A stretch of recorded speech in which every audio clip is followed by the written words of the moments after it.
Hey, it's 12 o'clock on a Monday. You're listening to Seacoast Business Connections radio show on WSCA 106.1 FM. I'm your host, Mark Miller. I'm here with my co-host team from Pixel Media, Erik and TJ. Yeah, so let's just say we got Jim Jalbert here from C&J Trailways. So I'm excited because Jim and I had lunch last fall, and I've known a C&J for a long time, and we haven't spent a lot of time together, but it was a great talk. We've got a lot of common people we know in the community, right. Common causes, common things we're involved in. So I thought it would be great to have him in and just let him rip on things that he's involved in and how we got into C&J and busing and all this stuff. So I'm excited. C&J actually was the brainchild of my father, who back in 1968 decided he wanted to start a small transit business to Logan Airport. And we started off running stretch checker taxi cabs. So to the airport? To the airport. Okay. So if you've ever watched Taxi, yeah, that's what we started with. And we started out at Dover, and we used to run a milk run right down Route 1, actually, and then 95 back in 1968. Wow. And it's certainly come a long way. What did it cost to go to the airport from Dover then? Do you know? I think it was $11. Wow. $11. So, how much is it now?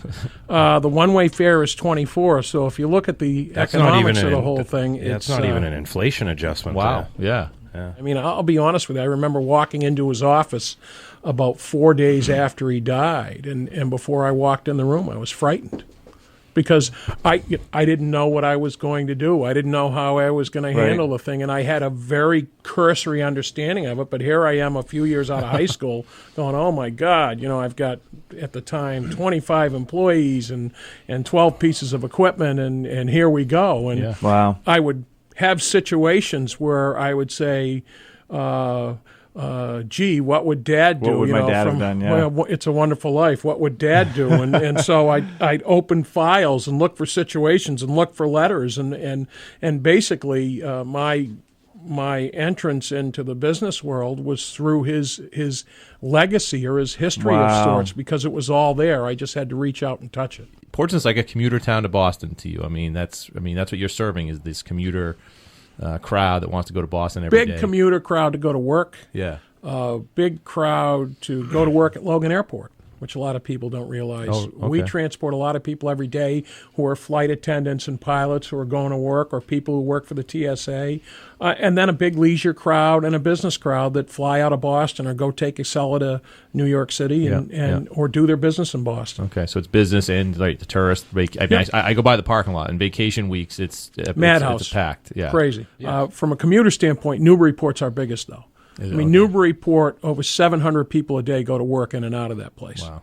So that's just a madhouse. Just to the city of Boston, they ride in, they work 8 hours, they ride home. Yeah, no, that's amazing. But I was curious because you've been at this for 30 plus years. You pretty much made it your whole career, the transportation. Had you thought at any point? I'm sure at some point somebody said, "Hey, I'd love to merge your business in," or "I'd love to." But it would have set you on a different path and doing something different. Did you consider it? Did you think about it? You want to get into politics? I know you can be a political junkie sometimes during the elections. I mean, what have you thought about?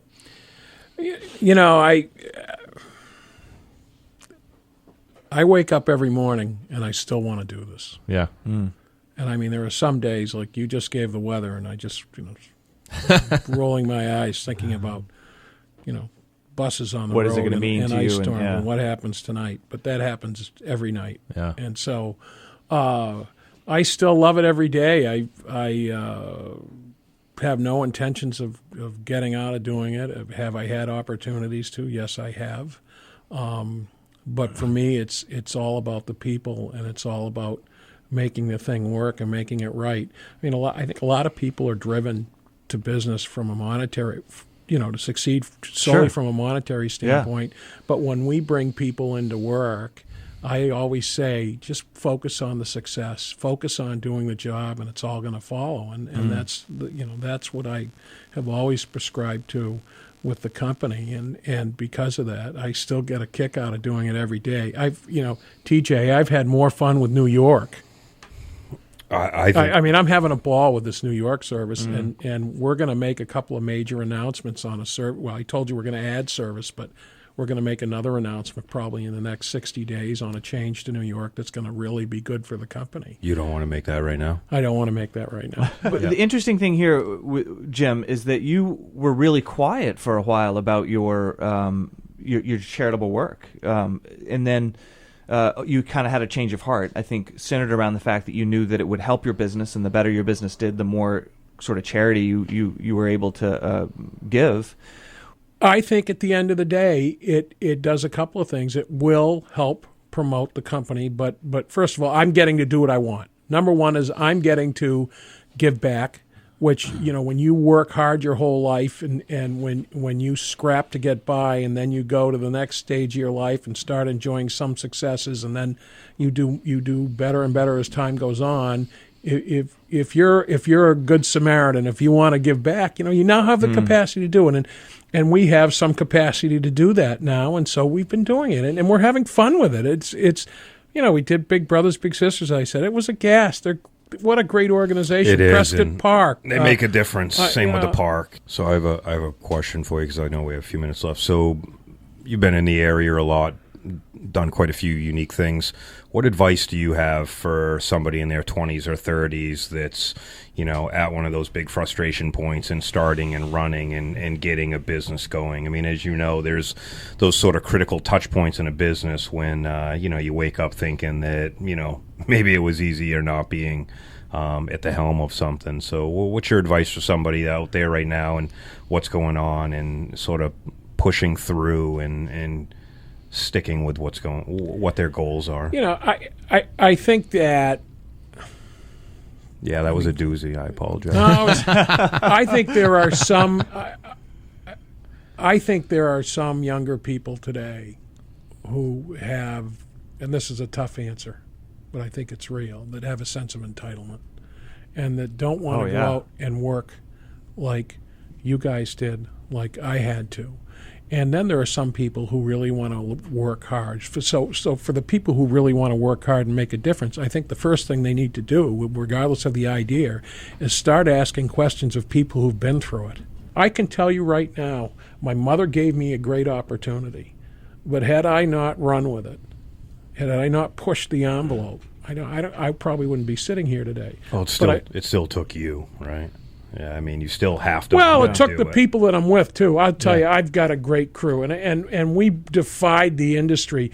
All the industry used to bring in was bus drivers. We brought in bright young people and snagged people out of UNH and said, "Come on in and work with us." People who said, "Jamie, who's my director of operations, she's on her 18th year this year, and she was a UNH grad." Right, she said she'd give me a year or two after UNH, and she's been here ever since. 18. Well, I know. Well, I look at that clock. I always see like 5 or 6 minutes. Well, we end 5 minutes early. Oh. Well, no, when Mark says we have to do something, it comes with 3 minutes of rhetoric from him before we actually do it. Yeah. Thing. So that's his way of making sure I'm going to take my chance before to time. thank Jim because, like I said, I was looking forward to this. This was a great follow-up to our lunch, and I said I want to get you on that show, and I mentioned to TJ. He's been talking about it for a long time. I appreciate you making the trip in. It was a good chance, and I think even for recording this, and Dan will mix this video down, I think it's good. You guys are you're sort of a force in the area that not a lot of people know about, and I think you guys are as well. You set an example. We're all, I think the three of us sitting here, we're all pretty lucky guys, and we created a lot of opportunities. We've been given some opportunities in business, but we're having fun with it, and we're giving back. And I think the real lesson is we're all giving back. Yeah, and we want to do it for sure because we want to, not because right, because it makes a difference. We're not sitting on the wallet, right? Thanks for coming in this morning. Well, Erik and TJ, thanks for a great first show. Yeah. Of the year with you guys. Looking forward to another year of it. Jim, thanks for coming in. Mark, great. thank you guys. Yeah, thank you, Jim. Love your story. It's great, and it's just great to talk to people that have been around this community for a long time and have given so much back to it.